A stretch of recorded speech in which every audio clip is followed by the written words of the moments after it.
시청자 여러분 안녕하십니까? 뉴스 현장 시작합니다. 성탄절인 오늘 전국 곳곳에서는 아기 예수의 탄생을 축하하는 행사가 진행됐습니다. 조계사에서도 성탄절을 축하하는 크리스마스 트리가 점등된다는데 취재기자 연결해 자세한 소식 들어보겠습니다. 자, 주원진 기자, 성탄절 행사 소식 전해주시죠.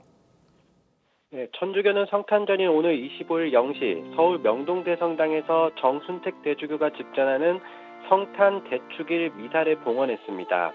정 대주교는 어둠 속을 걷던 백성 듯이 큰 빛을 본 날이라며 주님의 은총과 평화가 가장 외지고 어두운 곳에 먼저 충만히 내리기를 바란다고 밝혔습니다. 한국교회총연합도 분열과 단절이 깊어진 곳에 사랑이 다시 피어나길 기원한다는 성탄 메시지를 냈습니다. 대한불교조계종도 조계사 크리스마스 트리에 등을 밝혔는데 총무원장인 진우 스님은 어두운 세상을 비추기 위해 오신 아기 예수님의 탄생을 축하한다고 말했습니다. 낮에는 서울 노dum섬에서 성탄절을 맞아 다문화 가정 아이들이 참석하는 눈사람 말리기 행사가 열립니다. 저녁에는 광화문광장에서 크리스마스 마켓이 열리고 청계천에서는 빛초롱 행사가 진행됩니다.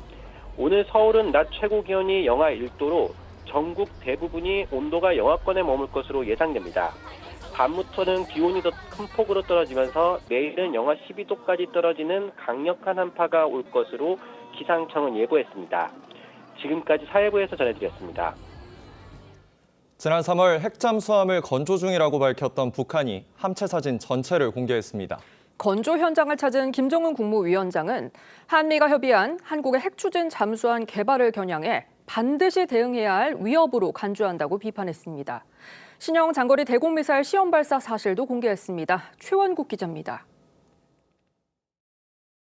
북한 김정은 국무위원장이 잠수함 건조 현장을 둘러보고 어뢰로 추정되는 미사일을 살핍니다.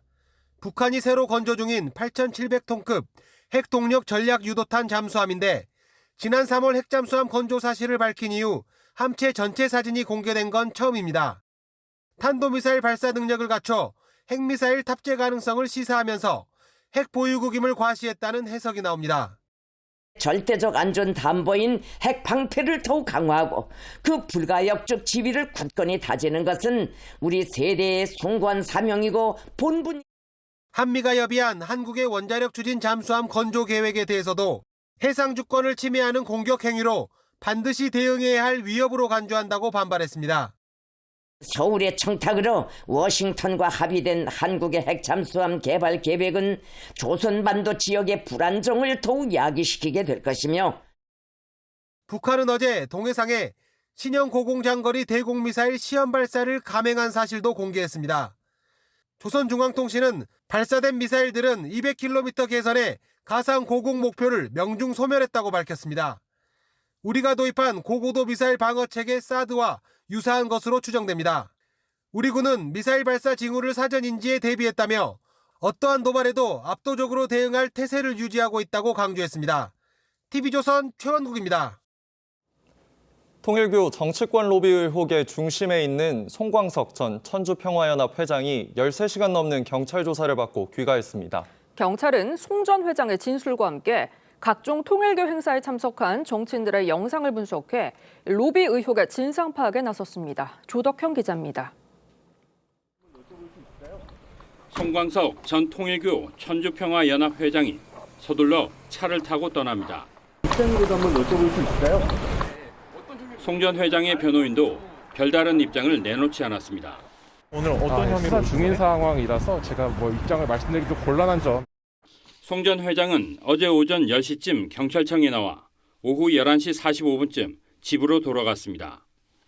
송 전 회장은 천주평화연합 회장과 통일교 한국협회장 등 요직을 거치며 통일교와 정치권을 연결한 핵심 인물로 꼽힙니다. 경찰은 2019년 통일교 측이 여야 정치인 10여 명에게 100에서 200만 원가량의 후원금을 내며 정치권에 로비를 벌였고 이 과정에 송 전 회장이 통로 역할을 한 것으로 보고 있습니다. 특히 경찰은 통일교 자금이 전재수 전 해양수산부 장관과 임종성 전 민주당 의원, 김규환 전 미래통합당 의원 등에 전달되는 과정에서도 송 전 회장이 중요 역할을 했다고 의심하고 있습니다. 이에 경찰은 통일교가 주최한 각종 행사에 참석한 정치인들의 영상과 사진을 입수해 분석하고 있습니다.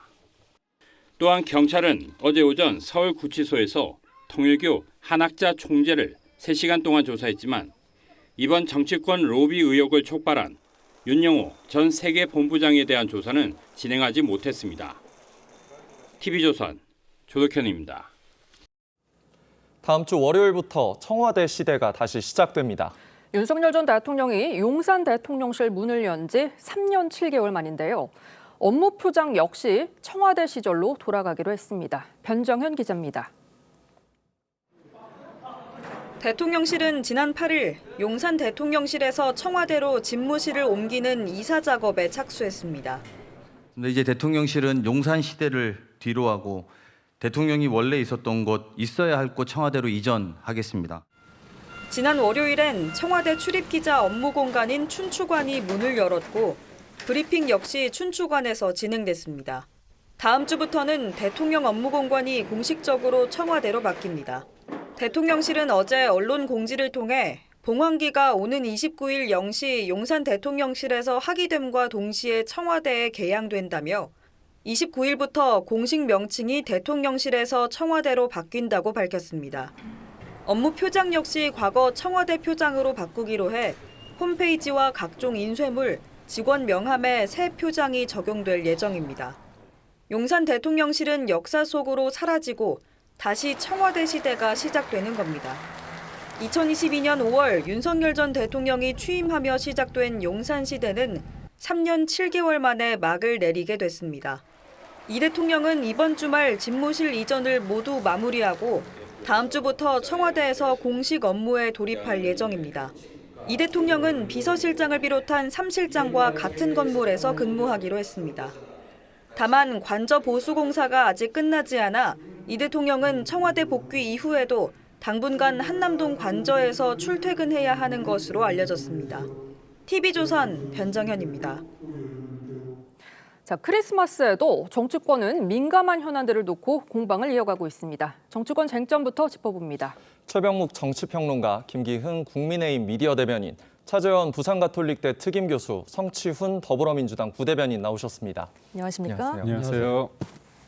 자, 환율 얘기 먼저 해보겠습니다. 최근 환율이 1,500원 턱밑까지 치솟자 외환 당국이 이례적으로 구두 개입에 나서는 일까지 벌어졌는데요. 이 불안한 환율로 직격탄을 맞은 건 국민들의 실생활일 텐데 그 여파가 어느 정도라고 보시는지요? 사실 뭐 가늠하기가 쉽지가 않죠. 올해 2월까지만 해도 당시에 민주당 이재명 대표는 환율이 1,400원대 초반에 이르르니까 뭐 국민 재산 7%가 날아갔다 뭐 이렇게 얘기를 한 적도 있을 정도로 지금 근데 1,400원대 후반 아닙니까? 그렇게 따지면 결국 국민 재산의 상당 부분이 날아갔다고 얘기를 해도 무방할 정도로 직격탄을 맞는 건데 뭐 가장 우리가 피부로 느낄 수 있는 거는 역시 휘발유값, 경유값 뭐 이런 거 아니겠습니까? 네. 이런 것들이 지금 고공행진을 해서 1,800원을 넘은 지는 뭐 아주 오래됐고요. 2,000원대에 육박하는 일도 있었고 뭐 수입 물가 뭐 말할 것도 없고요. 그다음에 각종 식품, 그다음에 해외에서 우리가 이제 요새 해외여행 다니는 분들 많으니까 써야 하는 돈, 뭐 또 더불어서 지금 유로화도 오르고 있거든요. 그렇습니다. 이런 일들 때문에 우리가 실질적으로 부담해야 되는 비용이 굉장히 많이 늘어나고 있다 한다면 이 문제를 그냥 구두 개입 정도로 그칠 사항이 아니고 적극적으로 나서서 해결해야 할 필요성이 있다 이렇게 봅니다. 네, 이 외환 당국의 고강도 구두 개입, 당장 효과는 있었지만 이 문제는 얼마나 갈 것인지인가잖아요. 그런데 일각에선 우리나라가 이 관찰 대상국에 지정됐던 만큼 이 인위적 개입에 따른 후폭풍 우려하는 목소리도 있습니다. 네, 일반적인 경우는 그런 걱정을 할 필요가 있는 것이죠. 미국 재무부가 대한민국으로 환율 조작국으로 한번 지정했던 적도 있었기 때문에 그러나 이번 케이스는 약간 좀 다른 케이스가 아닐까라는 생각이 듭니다. 이번에 환율이 상승한 가장 큰 이유 중에 하나는 사실은 미국이 우리에게 강요했던 무리한 대미 투자에서 비롯된 측면이 분명히 있는 것이거든요. 지난번 한미 관시 협상 타결로 인해서 우리는 연간 200억 달러를 미국에 투자를 할 수밖에 없는 상황이고 그래서 지금 한간에서는 과연 200억 달러를 한국이 조달할 수 있느냐 그 우려에서 사실은 환율 상승이 비롯된 측면도 분명히 있기 때문에 바로 이런 측면 때문에 지난번 한미 투자 협정 지금 마무리 단계에서 미국도 한국의 그 환율 상황을 보고 오면서 이 지금 미국 투자 이 상한에 그걸 좀 더 조정할 수 있다는 이야기를 했던 만큼 이 부분은 크게 걱정하지 않아도 된다는 생각이 들고요. 정작 이 지금 우리가 걱정해야 될 것은 결국 지금 환율이 상승하는 가장 근본적인 이유 중에 하나는 한국 경제의 건강성, 미래성 이런 부분들에 대한 불안이 깔려 있기 때문에 이걸 어떻게 우리가 바로 되잡을 수 있느냐 이것이 더 큰 신경을 써야 될 대목이 아닐까라는 생각이 듭니다. 네, 그런데 국민의힘에서는 또 이런 지적을 하고 있습니다. 이 대통령이 금융위기급의 환란 상황에서도 공직자 타박 주고 탈모 챙기는 일만 하고 있다라고 비판을 하고 있는데요. 말씀하신 것처럼 환율, 집값 여러 가지 걱정거리들이 많은데 이 지적 어떻게 보십니까? 아무래도 소위 본인이 좀 광이 날 곳에 가서는 본인이 원하는 말씀을 하시는데 국민들의 삶에 있어서 가장 중요한 게 어떻게 보면 먹고 사는 문제고 부동산 문제 11호 대책 이후에 어떻게 됐습니까? 강남, 상구와 용산 등 소위 말해서 좋은 곳이라 불리는 곳은 더 오르고 있고요. 어떤 곳은 떨어지고 있는데 전반적으로 집을 사는 문제도 어렵지만 무엇보다도 전세가 씨가 마르면서 전세는 없어지고 월세는 급등하고 있습니다. 예. 그리고 또 고환율이라는 이런 지점은 어떻게 보면 이재명 정부에서 그렇게 관세 협상 잘했다고 하지만 처음에 3,500억 달러 중에서 5% 현금 지급 달러를 사가지고 미국에 주는 것은 5%라고 얘기했습니다. 그런데 예. 협상은 어떻게 했습니까? 3,500억 달러 중에 2,000억 달러. 이거는 전체의 57%거든요.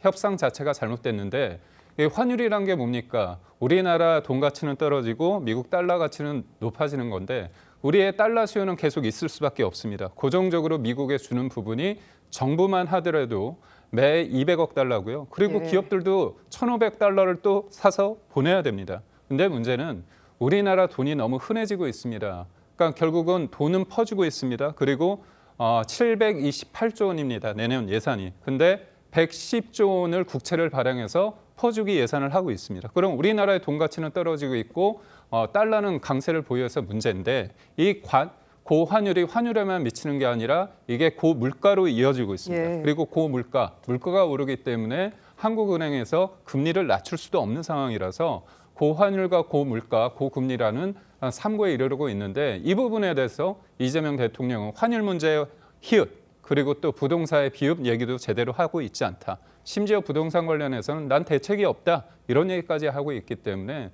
대통령으로서 진정 어떤 것에 대해서 책임감을 느끼고 있는가에 대해서 근본적인 질문을 드릴 수밖에 없습니다. 예. 네, 이런 말씀 들으면 이제 아무래도 여당에서는 동의하지 못하는 부분도 있을 것 같은데요. 그렇죠. 손을 놓고 있다는 거에 절대 동의할 수 없고요. 부동산, 환율 이런 것들 국무회의나 업무보고 행중계 풀 영상을 다 보시면 다 다루고 있습니다. 네네. 환율 대책회의도 따로 하고 있는 걸로 알고 있고요. 아까 얘기가 나왔던 것처럼 환율 문제는 정부가 직접적인 개입을 할 경우 환율 조작국 지정이 될 가능성도 있기 때문에 매우 조심스럽게 접근해야 되는 부분이다라는 말씀을 드리고요. 예. 아무래도 국민의힘이 이런 지적을 하는 거는 지금 생중계되고 있는 업무 보고 이런 것들에서 뭔가 좀 민생과 관련된 탈모약 이런 걸 좀 디테일한 부분들을 대통령이 짚다 보니까 그런 것들이 또 보도가 많이 됐잖아요. 왜 그런 것만 챙기냐라고 지적을 하는 것 같은데 그런 것만 챙기는 게 아니라 그런 것도 챙기는 겁니다. 굵직굵직한 사안들, 환율 관련된 문제, 부동산 관련된 문제 다 챙기고 있거든요. 그러니까 국민의힘이 이 업무 보고나 이런 것들 생중계 전체 다 보시라는 말씀드리고 싶습니다. 그리고 거기에 뭔가 부족한 부분이 있다면 이런 방향보다는 이쪽 방향으로 가는 게 좋다. 이런 걸 해야 된다라고 주장을 해주시면 저희는 다 수렴할 자세가 되어 있기 때문에 그런 발목 잡기식 지적보다는 뭔가 대안적 제안을 해주시면 좋겠다는 말씀드리고 싶습니다. 어제 정보통신망법 개정안까지 국회 본회의에서 통과되면서 이 입법대치 전국 계속되는 모양새였습니다. 그중에 눈에 띄던 것 중에 하나가 이 최장 시간 필리버스터를 한 장동혁 국민의힘 대표였는데요.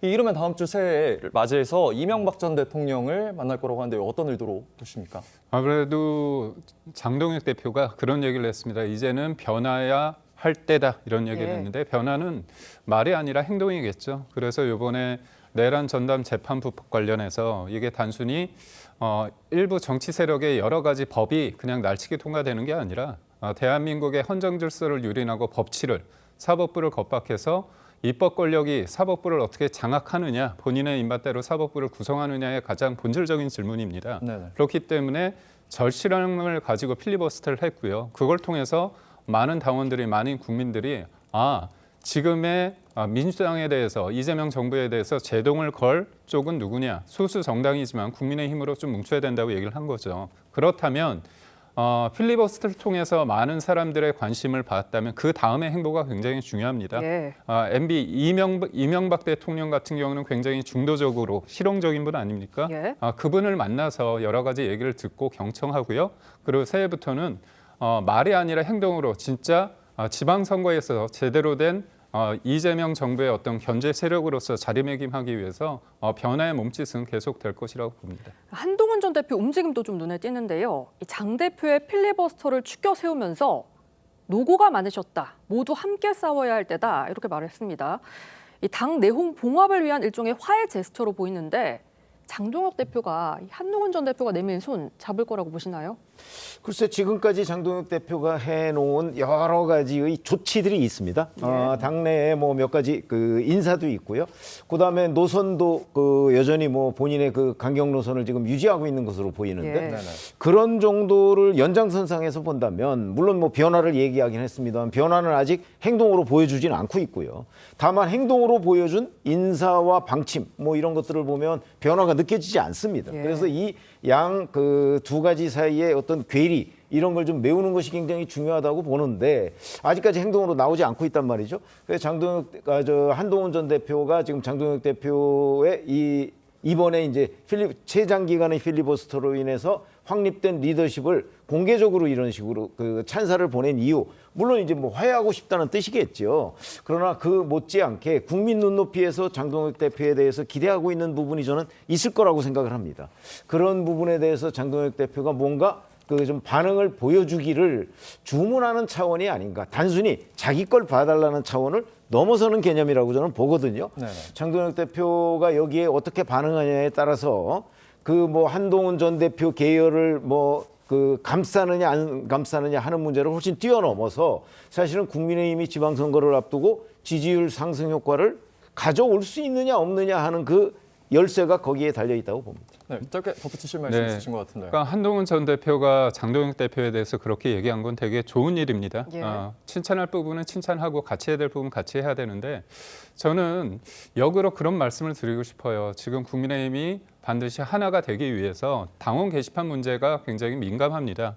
그 부분 관련해서 어떻게 보면 당내 법적인 절차를 넘어서서 그 전에 한동훈 전 대표가 당원 게시판 관련해서 본인의 입장을 진솔하게 얘기를 한다면 당무감사위원회에서 어떤 결과가 나오기 전에 그걸 정치적으로 풀릴 수 있는 부분이 있거든요. 그래서 역으로 본다면 한동훈 전 대표가 당원 게시판에 대한 입장을 진솔하게 얘기를 하고 만약에 본인과 가족이 결부돼 있다면 사과나 유면 표명을 하면 당이 하나 되는데 굉장히 중요한 어떤 기폭제가 되지 않을까 싶습니다.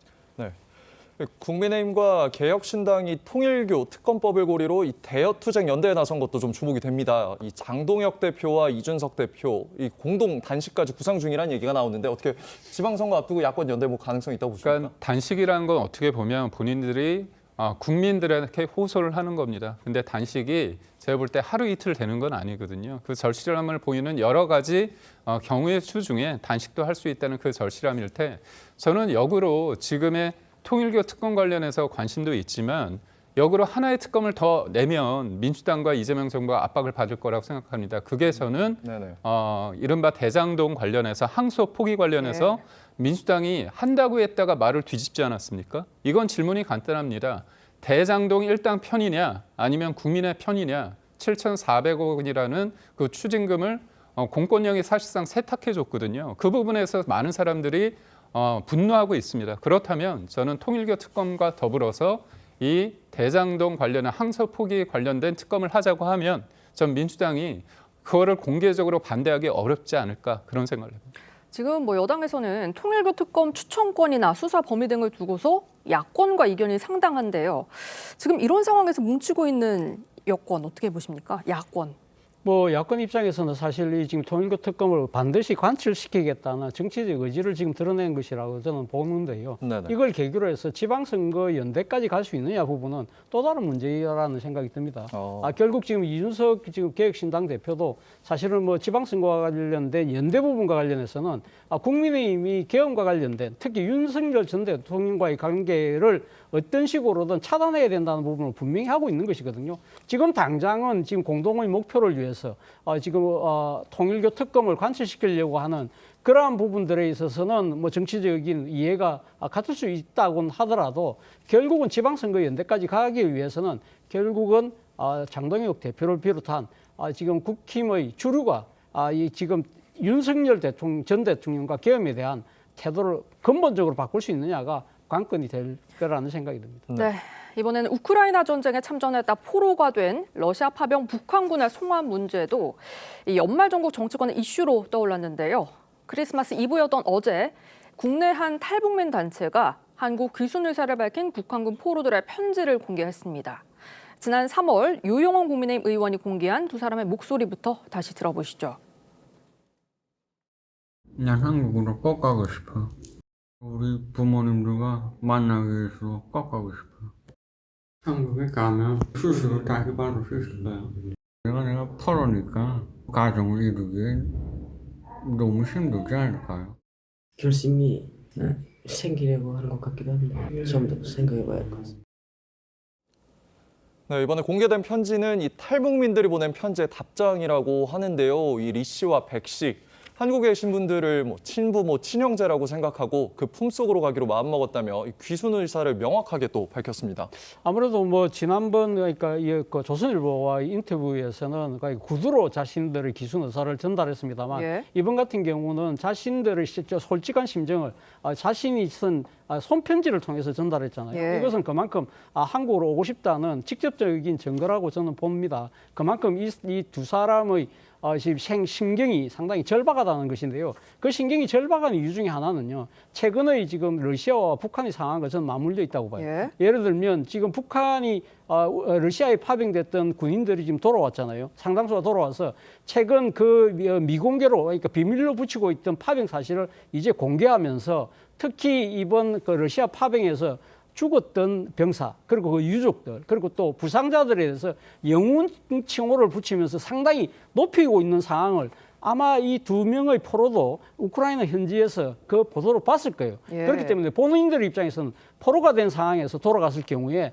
어떤 후과가 미칠 거라는 걸 분명히 알고 있는 것이죠. 그렇다고 한다면 돌아가서는 더 이상 답이 없다고 생각하기 때문에 그렇다고 한다면 한국으로라도 오는 것이 낫다고 판단했을 가능성이 크다. 그런 여러 가지 상황들이 이 두 사람의 심정을 작용하게 만든 결정적 계기라는 생각이 듭니다. 네, 이분들이 지금 포로가 된 지 벌써 1년이 다 돼가고 있거든요. 근데 뭐 송환에 대한 가시적인 성과는 없는 상황이다. 뭐 일각에서는 정부의 소극적 태도가 문제 아니냐 이런 지적도 있습니다. 본인들이 이렇게 뜻을 명확히 하고 있는 이상 사실은 이제 우크라이나 정부가 그걸 어떤 식으로 대응할 것이냐인데 지금까지 일반적인 국제 그 어떤 관행이나 이런 걸 보면 본인의 의사를 존중해서 본인이 가겠다고 하는 곳으로 송환하는 게 원칙이거든요. 네네. 자, 그런데 우리 외교 당국이 만약 우크라이나 당국하고 이 문제를 중점적으로 협의를 했다면 지금까지 그러니까 3월에 유영호 의원이 만난 이후에 지금까지 이런 식으로 진전이 없을 것 같지는 않아요. 저희들의 경험상. 그렇다면 누군가는 적극적으로 나서지 않고 있는 것 아니냐 하는 분석이 좀 가능할 것이고 그게 오히려 그 실질적 상황에 더 적합하다고 보는데 그러면 그 상황을 우리가 추측해보자면 결국 그 이재명 정부가 대선 이후에 사실은 북한의 눈치를 보고 그러면서 이 부분을 적극적으로 나서지 않고 있기 때문에 우크라이나 당국도 여기에 적극적으로 본인들의 의지를 지금 실행에 못 옮기고 있는 것 아닌가 이렇게 보이는 게 오히려 맞는 것으로 보입니다. 대변인님은 왜 지연되고 있다고 보십니까?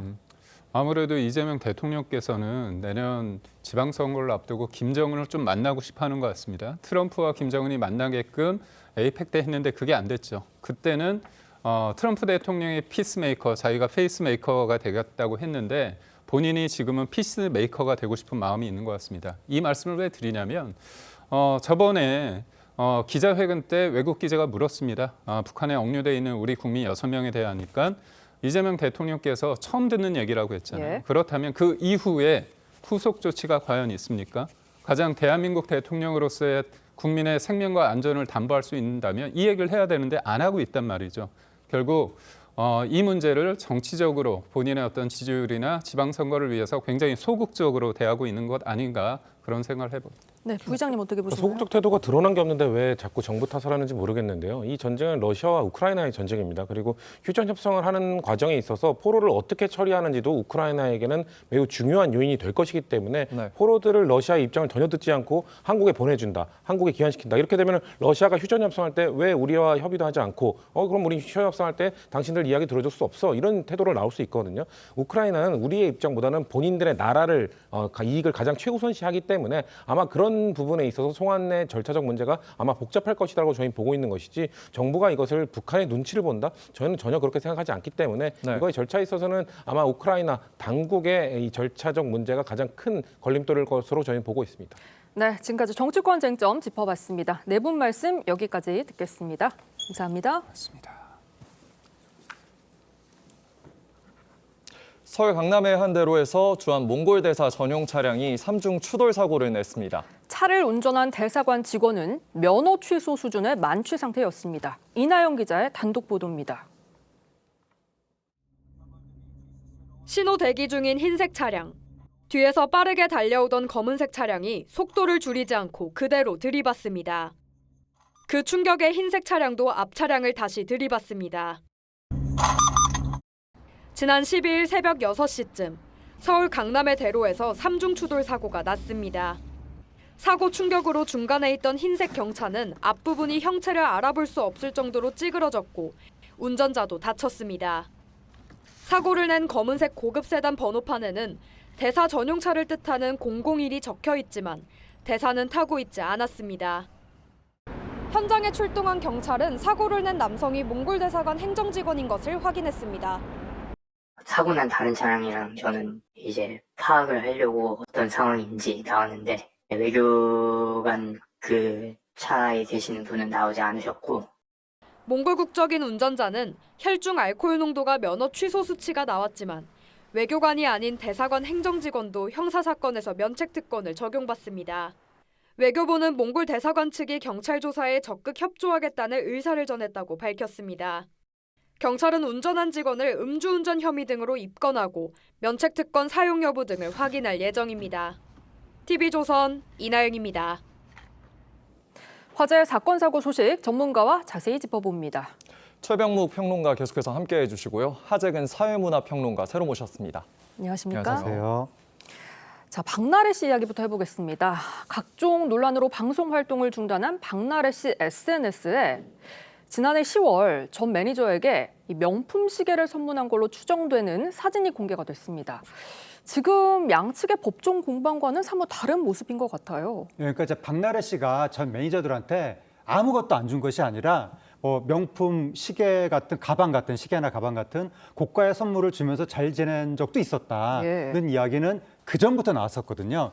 그것을 뒷받침하는 듯한 사진이 지금 화제가 되고 있는 건데, 근데 이제 매니저들이 주장하는 것은 선물 이전에 가장 기본적으로 당연히 지켜져야 됐던 것들이 지켜지지 않았다라고 이제 주장을 하는 겁니다. 그러니까 월급, 비용 정산, 이건 당연히 기본적으로 지켜져야 되는 것인데 월급이 하루 이틀씩 늦는 날이 많았고 또 월급이 늦어서 매니저가 저 오늘은 입금될까요? 이런 식의 메시지를 보낸 적들이 있었다. 근데 박나래 씨가 그런 메시지가 입금이 되면 미안해하면서 바로 입금을 해줘야 되는데 나 바빠서 뭐 입금 지금 못하고 있는데 어차피 때 되면 줄 거 왜 이런 메시지를 보내느냐라면서 타박하듯이 그런 식으로 이제 뭐 메시지를 보내는 경우도 많았고 또 비용 정산도 제대로 안 된 경우도 있었다. 그런 부분에 대해서 매니저들은 부당함을 주장하고 있는 거죠.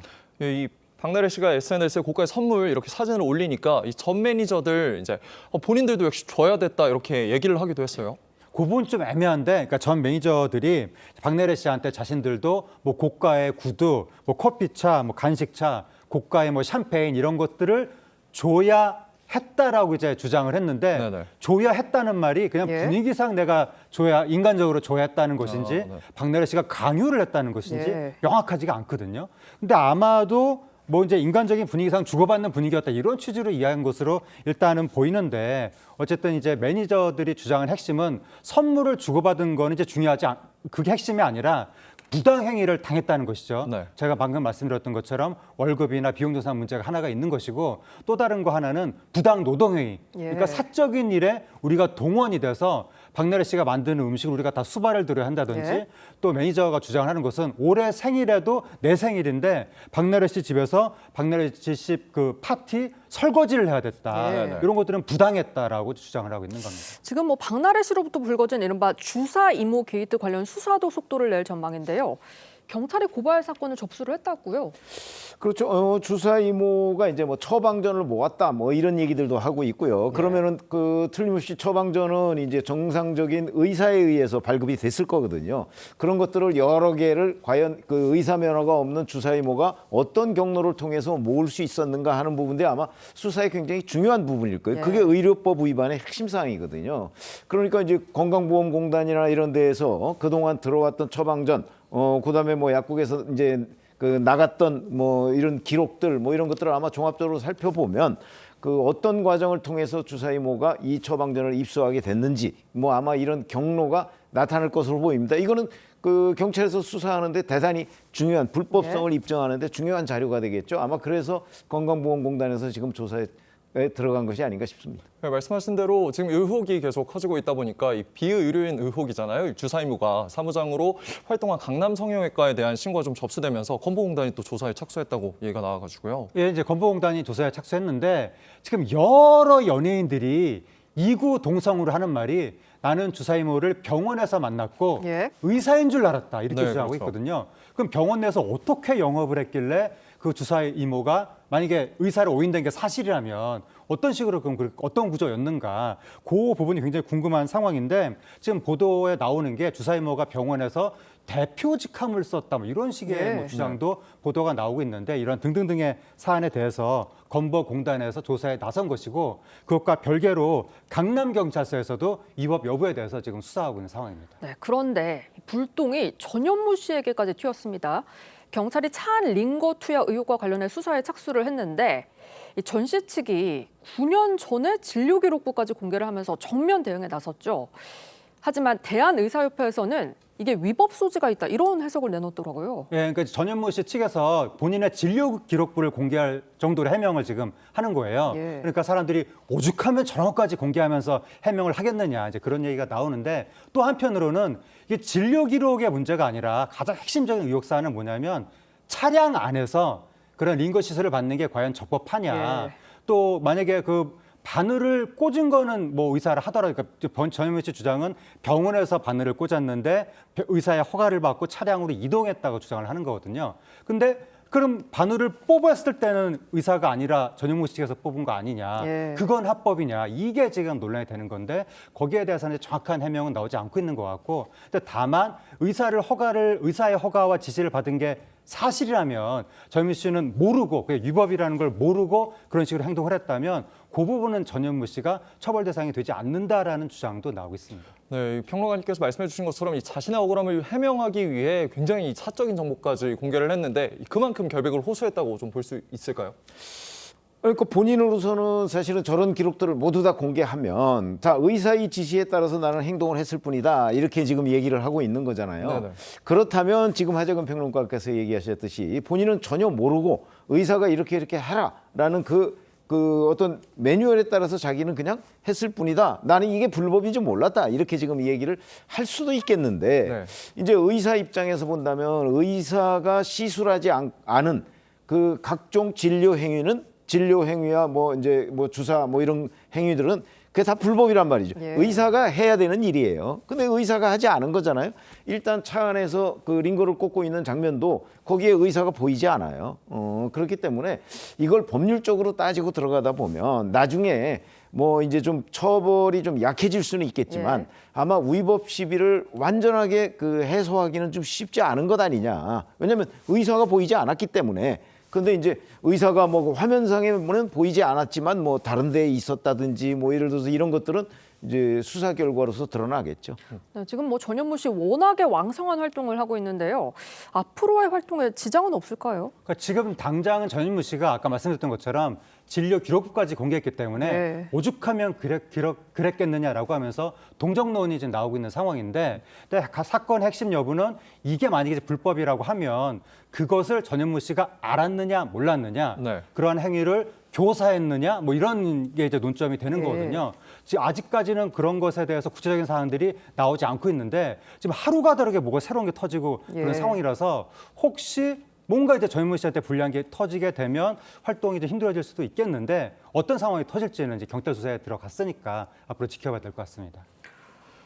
이번에 마약 투약 혐의로 사회적으로 물의를 일으켰던 남경필 전 경기도지사의 아들 이야기인데요. 일단 관련 영상부터 보고 오시죠. 그래도 이런 날이 오네.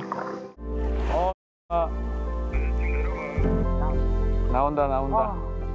보인다. 날씨네. 일로 와봐, 안아보자. 아이고, 안아보지 못했는데.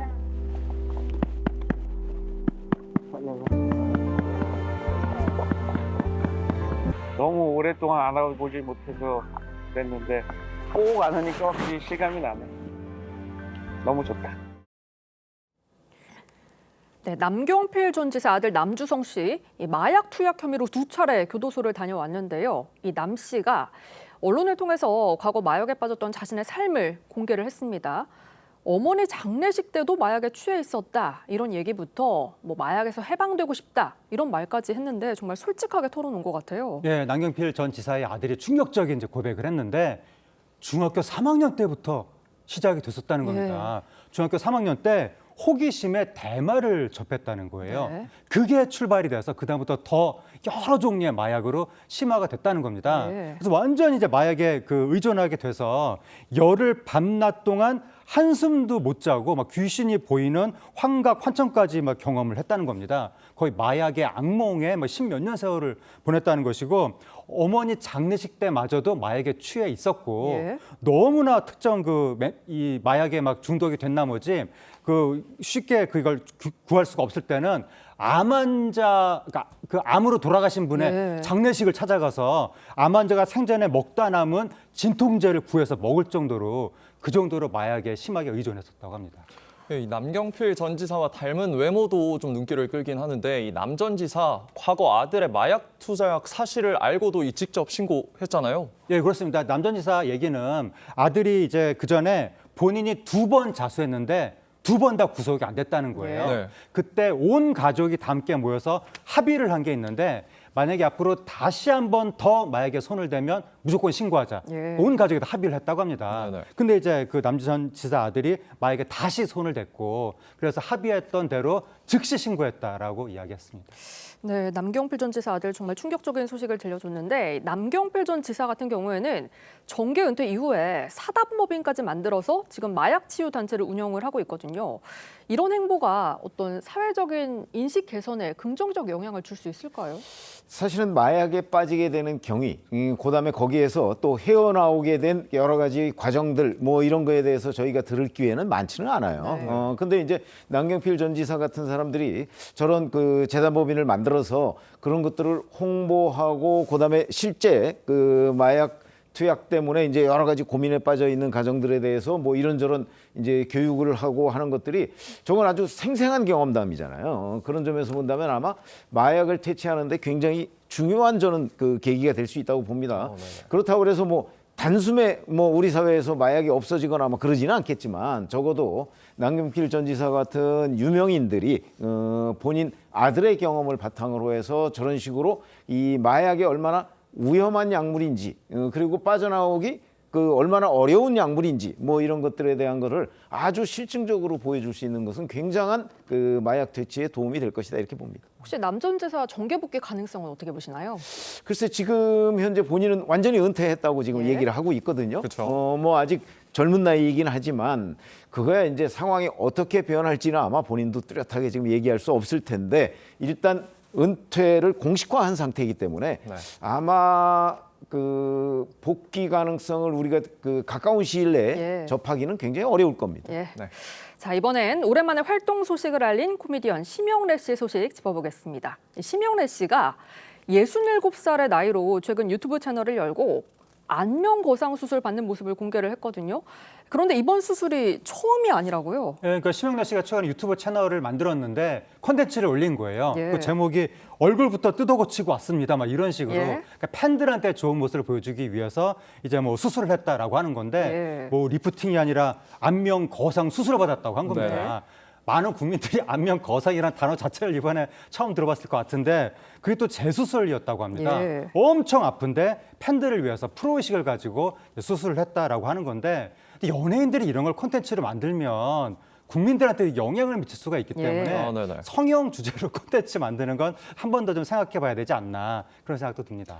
네, 본격적인 활동을 알린 심영래 씨가 또 어제는 홍대거리 한복판에서 깜짝 등장해가지고 또 길거리 공연으로 시민들과 만났다면서요. 네, 심영래 씨가 어제 홍대 거리에서 깜짝 버스킹 라이브를 진행했는데 영구 의상을 입고 산타클로스 모자를 쓰고 저렇게 저 옛날 추억의 차림이거든요. 그래서 기타를 들고 공연을 했다고 합니다. 심영래 씨가 옛날에 그 크리스마스 캐럴 유명한 게 뭐 긴 사이로 썰매를 타고 달릴까 말까 이게 굉장히 유명했는데 그거를 불렀는지는 모르겠으나 현장에서 큰 박수가 터져 나왔다고 합니다. 네, 이렇게 팬들에게 좋은 모습을 보여주기 위해 안면 거상 수술을 받았다고 전한 심영래 씨 목소리와 어제 홍대 버스킹 모습까지 함께 보고 오시죠. 그렇게 아픈 걸 아시는데도 또 하시게 되시죠? 우리 팬들을 위해서 프로의식이 연예인들은 있어야 되기 때문에 그 기왕이면 좋은 얼굴로 팬들 만나는 거 하고 사실 옛날 영구 같은 경우는 가발 쓰고 내가 뭐 못생겨 분장을 많이 했지만 그게 컨셉이기 때문에 항상 옛날 같은 모습을 보여주고 싶은 게 사실 연예인들의 그 심정이니까. 안녕하세요. 오늘 크리스마스 이브 날 영구가 이렇게 버스킹 하는 건데 이렇게 같이 노래 같이 불러주세요. 울면 안 돼, 울면 안 돼, 산타 할아버지는 도는 선물을 안 주시네. 다같이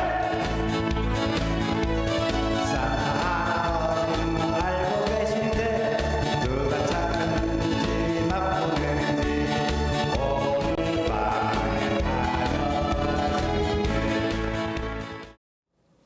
네, 방금 영상을 통해 보신 것처럼 이 심영래 씨가 자신의 캐릭터인 그 과거 대표 캐릭터인 영구 의상을 입고 등장했는데요. 이게 저도 사실 어렸을 때 기억이 새록새록 나는 것 같습니다. 평론가님 좀 어떻게 보셨어요? 저희 같은 경우는 이제 심영래 씨가 한참 코미디로 인기를 끌 때 많이 봤고 익숙해요. 근데 이제 문제는 코미디언은 사실은 뭐 어떤 복장이나 뭐 이런 걸로 뭔가 인기를 모으는 직업은 아니잖아요. 이제 결국 그다음에 본인의 콘텐츠 뭐 이런 게 중심이 돼야 되거든요. 그렇기 때문에 본인이 이제 과거 영구 복장으로 온 데 대해 추억을 느끼는 향수를 느끼는 시청자들도 많이 있겠지만 심영래 씨의 새로운 모습 아마 이런 걸 기대하는 분들도 굉장히 많이 있기 때문에 뭐 더군다나 이 외모도 이렇게 바꿨으면 새로운 심영래로 태어나면 아마 과거의 인기를 회복할 수 있지 않을까 기대해 봅니다. 네, 이번엔 트롯의 원조 미스트롯 소식 짚어보겠습니다. 지난주에 첫 방송했던 미스트롯4 시청률 10.8%를 돌파하면서 쾌조의 출발을 알렸는데요. 오늘은 크리스마스 특집으로 30분 빠른 밤 9시 30분에 시작이 되는데 먼저 예고편 보고 오겠습니다.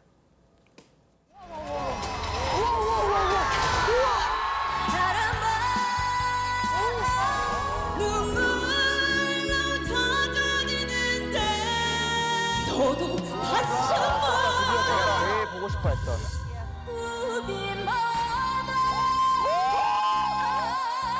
진우리 어머니 내가 현역이다를 네, 오늘 방송되는 미스트롯4 깜짝 놀랄 만한 출연진들이 준비되어 있다고요. 네, 13년 차 배우 이엘리아 씨가 나온다는 겁니다. 이 엘리아 씨가 노래하는 모습을 본 적이 없는데 배우로서만 봤었는데 오늘 밤에 노래를 한다는 겁니다. 근데 의외로 이 엘리아 씨가 원래는 음악이 꿈이었다는 거예요. 초등학교 3학년 때부터 음악이 꿈이었었는데 성대 결절 때문에 그 꿈을 이제 잃었다고 합니다. 근데 늦기 전에 다시 한번 용기를 내보자라고 해서 미스트롯 사탄에 이번에 도전했다고 하는데 이엘리아 씨가 노래를 듣고 막 현장에서 황홀경에 빠졌다, 최고였다 이런 식의 찬사가 나왔다는 거예요. 어떻게 노래를 하는지 오늘 저녁 때 이제 프로그램을 보시면 확인하실 수가 있고 또 놀라운 게 올해 미스코리아 진 정현우 씨도 도전을 했다고 합니다. 이분이 미스코리아 진인데 미스트롯에서도 지인을 할 수 있을지 그 실력도 오늘 저녁 때 확인할 수 있을 것 같습니다. 네, 오늘 본방송 너무 기대되는데요. 그렇습니다. 왕년의 이름을 알렸던 가수도 트로트 도전장을 내밀었다고요? 과거에 열창으로 유명했던 발라드 가수 유미 씨가 옛날에 그 사랑은 언제나 목마르다 이걸로 이제 인기를 끌었었는데 바로 그 노래를 미스트롯 사탄에서 지금 부른 거예요. 오늘 밤에 이제 방영이 되는데 마스터석이 막 감동으로 물들었다고 합니다. 원래 마스터석이 좀 이렇게 냉소적이고 좀 무섭고 그런 점도 있는데 유미 씨 노래를 듣고 기립박수를 쳤다는 거예요. 어떤 노래인지 굉장히 궁금한 상황이고 그리고 과거에 나는 가수다라고 최고의 가수들이 나왔던 프로그램이 있거든요. 거기에 나왔던 저구 씨. 저구 씨가 15년의 공백을 깨고 미스트롯 사탄에 또 도전했다고 합니다. 저구 씨가 나오니까 호랑이 마스터 박선주 마스터가 저구 씨는 뭐 볼 것도 없지 그렇게 기대감을 드러냈다고 하는데 저구 씨가 조용필 씨의 명곡을 또 폭풍 열창하니까 박선주 씨가 호평을 보냈다고 해서 어떤 열창이 나왔는지 그것도 굉장히 궁금한 상황입니다. 미스트롯4 첫 방송부터 많은 참가자들이 화제에 올랐는데요. 1화 나왔던 노래들 잠깐 들어보겠습니다.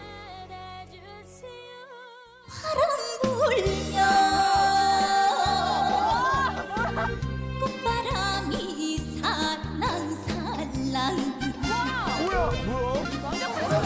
종이 돌아서 님 돌아온다고 두근두근 설레는 가슴 아직 사랑하고 있는데 서로 바라보고 싶은데 나는 다가서지 못하고 다른 길을 가고 있어 희미하게 쓰러졌다 다시 온통 그 사이 쏟아진 향기 따라 태우려네 흩날리는 꽃잎이 되려 하네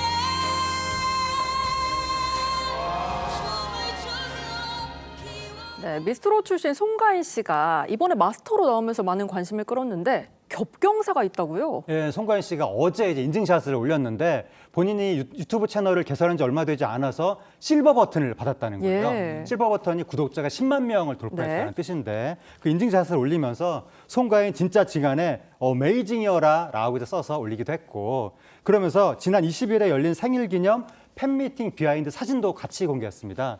연말을 맞이해서 유튜브도 잘 되고 팬들하고 따뜻한 시간도 함께 보낸 것 같습니다. 자, 미스터트롯이 낳은 또 다른 스타죠. 정동원 군. 내년 2월에 해병대에 자원 입대한다는데요.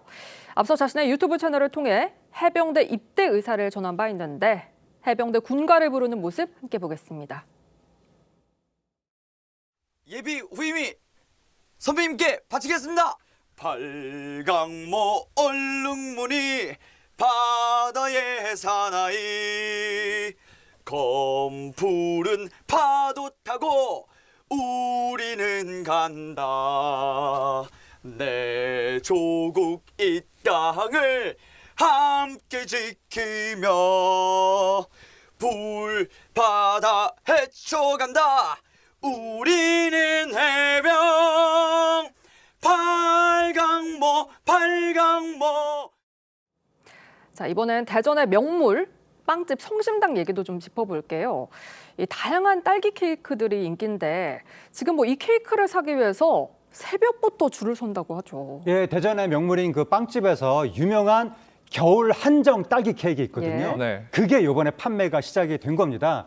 판매가 시작이 되자마자 사람들이 막 기다렸다는 듯이 몰려들면서 지금 저 줄이죠? 그렇습니다. 5시간에서 6시간 정도를 기다려야 되는 줄이 바로 생겼다는 거예요. 수백 미터에 달하는. 그래서 골목마다 인산인해가 이루어졌고 빵집이 문을 열기 전부터 새벽부터 사람들 줄을 섰고 빵집에 들어가기 위해서 차를 세워야 되는데 주차장에도 몇백 미터에 달하는 줄이 세워졌다고 합니다. 근데 이 해당 빵집의 케이크 이 되파리부터 뭐 대리 구매까지 성행을 하고 있다고요? 네, 지금 빵집에 그 케이크를 사서 2배 이상의 웃돈을 받고 판다든지 대리 구매한다든지 이런 것들이 성행한다고 하는데 지금 인터넷상에 건당 2만 원, 3만 원 수고비를 달라 그럼 케이크를 사주겠다 이런 얘기도 올라오고 있고 판매글뿐만이 아니라 구매글도 네. 내가 뭐 14만 원 낼 테니까 2개 사달라, 8만 원 낼 테니까 하나 사달라, 이런 구매글들도 올라오고 있다고 하는데 해당 빵집 측에서는 모든 구매 대행 판매를 엄격히 금지한다라고 네. 공지하고 있는 상황입니다. 지금 빵집 인기 어떻게 보십니까? 각 지역마다 왜 유명한 빵집들이 있죠. 예. 그중에 이제 대전의 성심당은 뭐 워낙 유명해서요. 네. 그 앞에 길은 이제 대전 경찰서에서 이렇게 교통 정리를 해줄 정도로 평상시에도 굉장히 붐비는 지역이거든요. 네네. 근데 이제 뭐 빵집의 인기라는 것은 그 집에 가보면은 알지만 특히 이번 같은 경우는 이제 한정판이니까 아마 이렇게 인기를 모으고 무려 아주 여러 시간을 기다려서 까매지 이렇게 되는 건데 뭐 취향의 문제이긴 하지만 여하튼 저런 현상들은 우리 그 어떤 한국의 이 우리가 뭐 빵에 관한 뭐 무슨 본산 지역은 아닌데 네. 그런데도 이 그 세계로 이렇게 좀 뻗어나갈 수 있는 어떤 발판 뭐 이런 것들을 마련하고 있는 것 아닌가 싶어서 굉장히 뿌듯합니다. 네. 네, 지금까지 화제가 된 사건 사고 소식 짚어봤습니다. 두 분 말씀 여기까지 듣겠습니다. 감사합니다. 감사합니다. 성탄절을 맞아 지구촌 곳곳에선 설레고 들뜬 풍경들이 펼쳐졌는데요.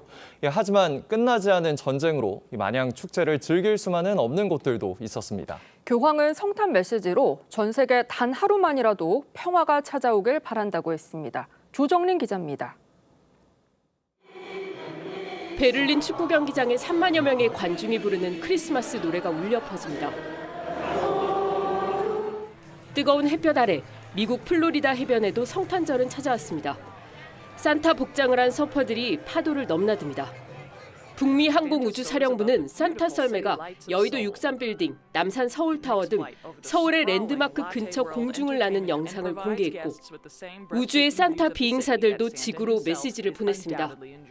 All of our friends and family from Expedition 74 aboard the International Space Station, flying high above, thinking of you during this holiday season.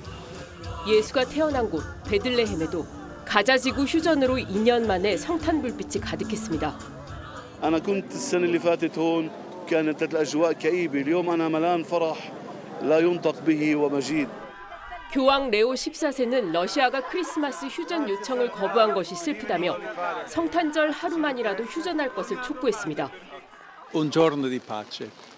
Magari ci ascoltino e che ci sia 24 ore, un giorno di pace in tutto il mondo. 크리스마스를 맞은 지구촌의 풍경은 제각각이었지만 사랑과 평화를 바라는 세계인들의 성탄 소망은 한결같았습니다. TV조선 조정린입니다. 성탄절인 오늘 전국이 꽁꽁 얼어붙었습니다. 찬바람이 불어오면서 전국 대부분 지역에 한파특보가 발효됐는데요. 오늘 서울은 종일 영하권에 머물겠고요. 밤부터 추위 기세가 더 강해지면서 내일 아침 서울은 영하 12도, 체감온도는 영하 19도까지 곤두박질하겠습니다. 서해안과 제주를 중심으로는 눈이 내립니다. 전북 서해안에는 최대 10cm 이상, 제주 산지에는 많게는 15cm 넘는 폭설이 내리겠습니다. 눈이 내리지 않는 곳은 대체로 맑은 하늘 드러나겠습니다. 다만 해안을 중심으로는 강풍특보 내려진 가운데 전국에 매서운 칼바람이 불겠습니다. 오늘 낮 최고 기온 보시면 서울이 영하 1도, 대전과 전주 3도, 대구 5도로 어제보다 1도에서 7도 정도 낮겠습니다. 내일 대부분의 눈은 그치겠지만 주말과 휴일, 수도권과 강원에는 또 한 차례 눈과 비가 내리겠습니다. 날씨였습니다. 12월 25일 목요일 뉴스 현장은 여기까지입니다. 함께해 주신 여러분 고맙습니다.